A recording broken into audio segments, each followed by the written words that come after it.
Thank each and every one of you. I think I got around to all of the tables or most of the tables this morning.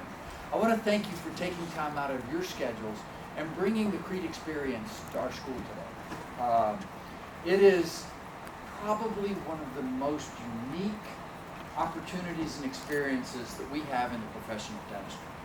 And I want to share just a little bit of a story with you. It was 2016. I had to do a little digging, but it was 2016. The ABA meeting was in Colorado that year, and I was the corps chief for the Navy, and our other three corps chiefs, the other service corps chiefs, and we always go to the meetings. But at one of the breakout sessions, I ran into Tom Borgia and Bob Wanker, and I was talking with them, and Bob was really excited to share that the school was starting on a new venture for technology at WVU, and they were going to be working with CRET, and I had never heard that term before. So, as I said, it was 2016. So that's about the time we started working to partner. We opened in 17, if memory serves me correct. So fast forward 10 years, here we are.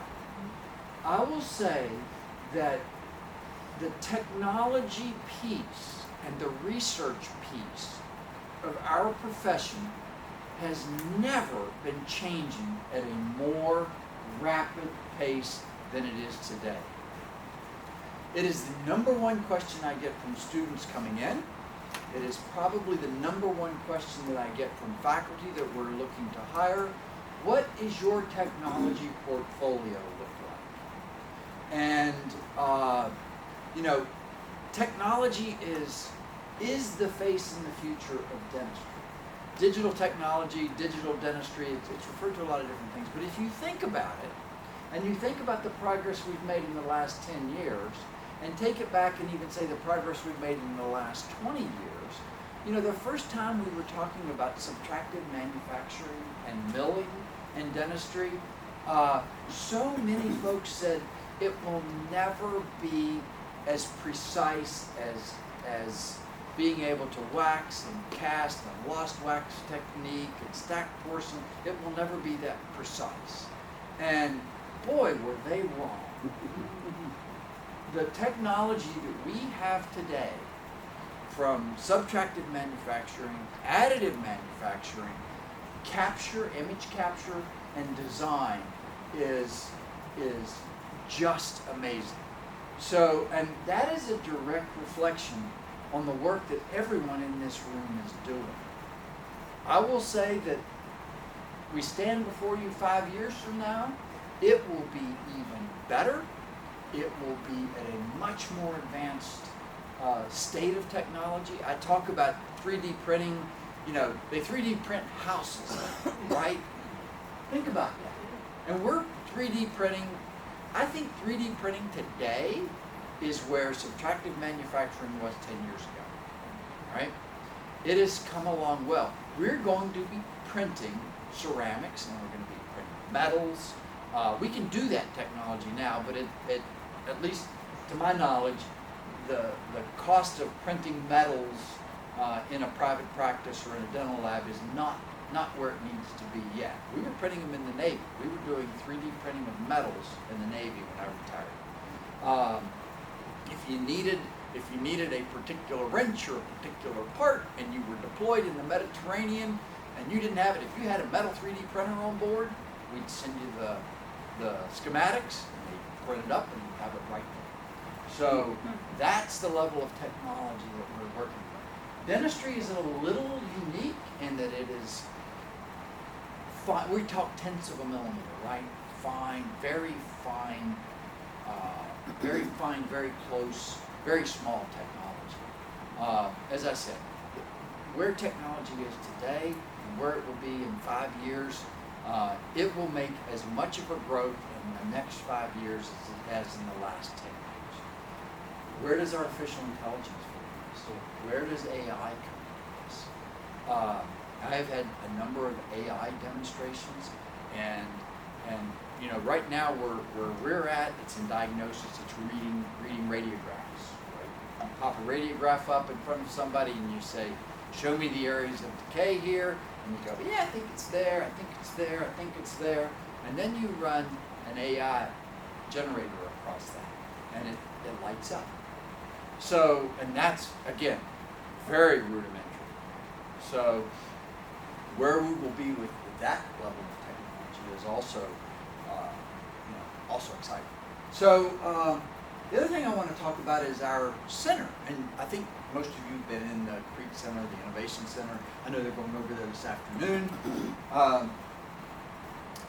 We're in the middle of a renovation. Phase 1 renovations is bringing a lot of the functions that we have at Suncrest back to the Health Sciences Center, and Phase 2 will complete our transition from Suncrest Town Center back to the school. It's a very exciting time for us right now. Phase 1 will involve the relocation of the Innovation Center to our school. Have you had a chance to walk through the spaces where they were? Okay.